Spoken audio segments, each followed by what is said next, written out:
TRS party నాయకులను సమాజంలో defame చేసే విధంగా ఎప్పటికప్పుడు ఫేక్ న్యూస్ లను క్రియేట్ చేసి రేవంత్ సైన్యం అనే వాట్సాప్ గ్రూప్ లో వాళ్ళు ఆర్టికల్ పోస్ట్ చేస్తా ఉన్నారు. బీఆర్ఎస్ పార్టీ ఎమ్మెల్యే అయినటువంటి కౌశిక్ రెడ్డి గారి మీద గతంలో ఇట్లాంటి చర్యలకు పాల్పడ్డారు. అదేవిధంగా కొనతం దిలీప్ గారి పైన, కేటీఆర్ గారి పైన, క్రిషన్ గారి పైన, నా పైన, వై సతీష్ రెడ్డి పైన అదే పనిగా క్యారెక్టర్ అసాసినేషన్ చేసే విధంగా ఊరు పేరు లేని ఈ పేపర్లలో వార్తలు వచ్చినట్టుగా వాటిని క్రియేట్ చేసి వాట్సాప్ గ్రూప్లలో షేర్ చేస్తే దాన్ని కాంగ్రెస్ కార్యకర్తలు ఇష్టానుసారంగా దాన్ని సర్క్యులేట్ చేస్తున్నటువంటి పరిస్థితులు చూస్తూ ఉన్నాం. గతంలో కేటీఆర్ గారి మీద ఒక ఫేక్ అకౌంట్ నుంచి ఇట్లాంటి న్యూస్ వచ్చింది, తర్వాత క్రిషన్ గారి పైన వచ్చింది, మళ్ళీ లేటెస్ట్ గా ఇప్పుడు నా పైన కూడా ఇట్లాంటి ఒక ఫేక్ వార్తని ఒక ఊరు పేరు లేని ఒక ఈ పేపర్ ద్వారా సర్క్యులేట్ చేస్తా ఉన్నారు.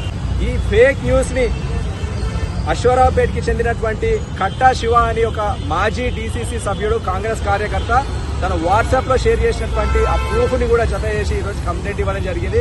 ఫేస్బుక్ అకౌంట్ల ద్వారా కొన్ని కాంగ్రెస్ పార్టీ గ్రూపులలో అదే పనిగా దాన్ని షేర్ చేస్తున్నటువంటి విషయాన్ని కూడా ఈ రోజు అన్ని సాక్ష్యాలతో వారికి సబ్మిట్ చేయడం జరిగింది. కాంగ్రెస్ పార్టీ తెలంగాణ గ్రూప్ అని చెప్పి ఒక ఫేస్బుక్ గ్రూప్ ఉంటుంది. ఇట్లా అన్ని గ్రూపులలో అదే పనిగా బీఆర్ఎస్ పార్టీ నాయకుల మీద వ్యక్తిత్వ హననం చేసే విధంగా వార్తలు ప్రచురిస్తా ఉన్నారు. దీని మీద 10 సార్లు మేము ఫిర్యాదు చేసినా కూడా ఎఫ్ఐఆర్ వరకే పోతా ఉన్నది. మేము పోస్ట్ చేసిన వాళ్ళని ప్రత్యక్షంగా మేము ఎందుకు ఇట్లాంటి చర్యలకు పాల్పడుతున్నారని మేము ప్రశ్నిస్తే ఈరోజు తిరిగి మా మీదనే కేసులు పెట్టి ఈరోజు చర్యలు తీసుకున్నటువంటి పరిస్థితులు చూస్తా ఉన్నాము. 10 సంవత్సరాలు బీఆర్ఎస్ పార్టీ అధికారంలో ఉన్నా కూడా ఏ రోజు కూడా బీఆర్ఎస్ పార్టీ నాయకులు గాని కార్యకర్తలు గాని ఇంత నీచ స్థాయికి దిగజారి ఇట్లాంటి చర్యలు ఏనాడు కూడా పాల్పడలేదని చెప్పి ఈ సందర్భంగా తెలియజేస్తా ఉన్నాను.